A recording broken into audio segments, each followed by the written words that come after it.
केन्द्रापड़ा यह एपरी एक जिला जोठारे प्रकृतिर असीम सौंदर्य और ऐतिहासिक गौरव विराजमान। आज भिडियो माध्यम आम आपको नहींजु ओडिशार एक गुरुत्वपूर्ण और ऐतिहासिक जिला केन्द्रापड़ा को। प्राकृतिक सौंदर्य, धार्मिक स्थल, समृद्ध संस्कृति और पर्यटन आकर्षण में परिपूर्ण यह जिला ओडिशार एक अमूल्य रत्न भाव में परिचित।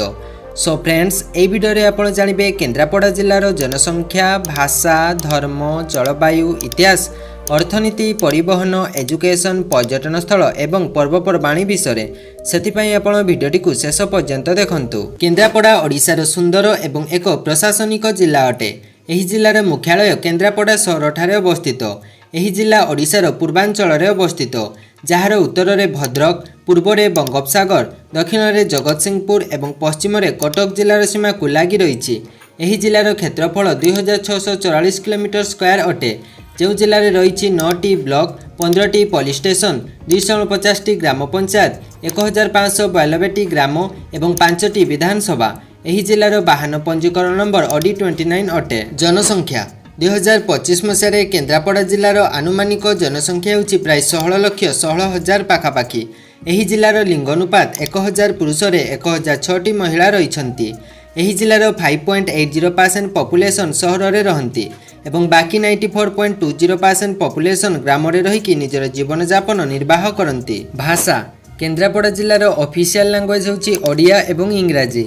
यह छड़ा एठाकर किसी स्थानीय लोक माने बेंगली एवं उर्दू भाषा प्रयोग करती। धर्म केन्द्रापड़ा जिलार अधिकांश लोक मुख्यतः हिंदू धर्मावलंबी। केन्द्रापड़ा जिलार धर्म विषय कहवाकू गले 96.28% हिंदू, 3.49% मुस्लिम, 0.10% ख्रीस्टियान एवं 0.23% अन्य धर्मर लोक बास करती। जलवायु यह जिलार हाराहारी ग्रीष्म तापमात्रा 35 डिग्री सेल्सियस रु 42 डिग्री सेल्सियस थिबा बेले हाराहारी शीतर तापमात्रा 12 डिग्री सेल्सियस रु 20 डिग्री सेल्सियस अटे। इतिहास जदि आम केन्द्रापड़ा जिलार इतिहास विषय कहवा तेबे यार इतिहास बहुत पुराणा अटे। केन्द्रापड़ा प्रथमे कटक जिलार गोटे अंश भाव में परिचित थिला। यही अंचल को मौर्य, गुप्त, समवंशी और गंगवंशी राजा माने शासन करथिले। ब्रिटिश शासन समय केन्द्रापड़ा अंचल में अनेक जननायक और स्वाधीनता सेनानी जन्मग्रहण करथिले।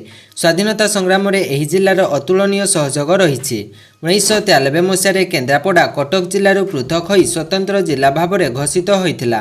1 एप्रिल 1993 मसीह केन्द्रापड़ा एक स्वतंत्र प्रशासनिक जिला भाव में कार्यानुष्ठान करुछि। केन्द्रापड़ा जिला एक ऐतिहासिक, संस्कृतिमूलक और उन्नतिशील अंचल। यह जिलार इतिहास आमको गर्व और प्रेरणा दिए। अर्थनीति यह जिलार अर्थनीति मुख्यतः कृषि, माछ चाष, वन उत्पादन एवं छोट और मझली शिल्प उपर निर्भरशील। केन्द्रापड़ार अधिकांश लोक चाष कार्य नियोजित। धान एठाकार मुख्य फसल। यह व्यतीत चीनाबादाम, नड़िता, मुग, बिरी एवं विभिन्न प्रकार सबुज पनीपरिबा चाष करा जाय। यह जिला बंगोपसागर समीप अवस्थित होइथिबारु एठारे अनेक परिमाण में माछ धरा जाय एवं माछ चाष मध्य करा जाय। विशेषकर चिंगुड़ी चाष एठारे अधिक परिमाण में देखा मिले। केन्द्रापड़ा जिले में किसी जातीय उद्यान और अरण्य अच्छी जोठारु काठ, औषधीय उद्भिद और अन्यान्य वन उत्पाद मिले। यह जिले में अनेक छोट एवं मझली उद्योग रही जहाँ जिलार अर्थनैतिक विकास में गुरुत्वपूर्ण भूमिका निभाउछि। महिला निजुक्ति और स्वयं सहायक गोष्ठी माध्यम अनेक लोक अर्थनैतिक उन्नति करुछन्ति। भितरकनिका जातीय उद्यान और गहिरमथा कईछ अभयारण्य प्रतिवर्ष हजार हजार पर्यटक आसती जहाँ जिलार अर्थनीति को साहाय्य करुछि। ट्रांसपोर्टेशन केन्द्रापड़ा ओडिशार प्रमुख जिला मानक मध्यरु गोटे। यह जिला समुद्र अंचल हेबा सत्वे एठारे एक उन्नत यातायात व्यवस्था अछि। केन्द्रापड़ा जिलार मुख्य यातायात व्यवस्था सड़क पथ उपरे निर्भर करे।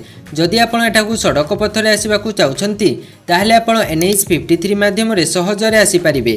केन्द्रापड़ारू कटक, भुवनेश्वर, जगतसिंहपुर और पारादीप प्रभृति स्थान को नियमित बस सेवा मिले। केन्द्रापड़ा जिले में कौन रेल स्टेशन नहीं। एठाकर निकटतम रेल स्टेशन होची कटक एवं पारादीप रेल स्टेशन। एठारे कौन स्वतंत्र विमान बंदर नहीं।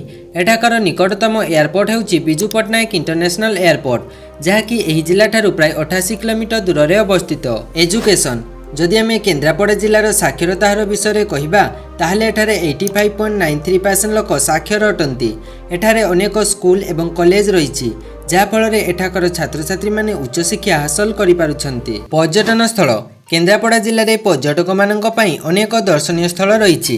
एठारे आपण श्री बलदेवजीउ मंदिर भितरकनिका नेशनल पार्क, गहिरमथा अभयारण्य, आड़ीराज प्रासाद, माँ खराखाई मंदिर, माँ माटिया मंगला मंदिर, पेंथा सी बीच, हुकीटला आइलैंड, लक्ष्मी बराह मंदिर, माँ गजबायाणी मंदिर, कनिका पैलेस, हबाड़ीखटी सी बीच एवं डांगमाल नेचर कैंपर प्राकृतिक सौंदर्य को उपभोग करें। पर्वपर्वाणी गुड़िक मध्य केन्द्रापड़ा ठारे रथयात्रा, दुर्गा पूजा, गजलक्ष्मी पूजा, दलयात्रा, अक्षय तृतीया एवं डेराबिस महोत्सव खूब आनंद और उल्लासर सहित पालन करा जाय। आशा करुच्ची एई वीडियो माध्यम आपण केन्द्रापड़ा जिला विषय किछि न किछि तथ्य जानि पारिथिबे। जदि आपण मानकु आम वीडियो भल लागिला ताले वीडियोटी को लाइक करिवे एवं एमिति वीडियो आगकु देखिबा पई आम चैनल को निहाती सब्सक्राइब करिनेबे एवं नेक्स्ट वीडियो रे आपण ओडिसा रो केउ जिला विषय जानिबाकु चाहुछंती कमेंट सेक्शन में जणांतु।